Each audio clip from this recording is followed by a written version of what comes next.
，3、2、1，Art Thailand 2023台南艺术博览会正式启动。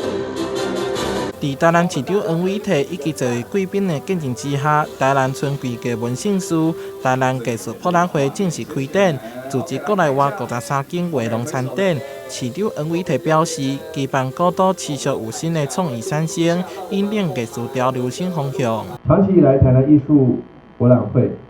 一直是叫好又叫座，不仅是它的艺术的成分以及品质非常高，同时也深获台南市许许多多企业界也好，或市民朋友们的一个爱好。所以刚刚理事长说，这个就是因为成功所以一直办下去。画廊协会以台南艺术博览会为主题，结合南台湾在地艺术场馆，斗阵推出馆际联名，希望在推动展览的同时，进一步甲在地景点结合，让外地游客来欣赏艺术博览会，也会当伫社区佚佗。我们这个产业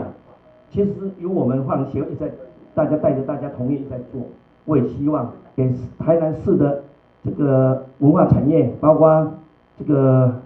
观光产业，都带来一点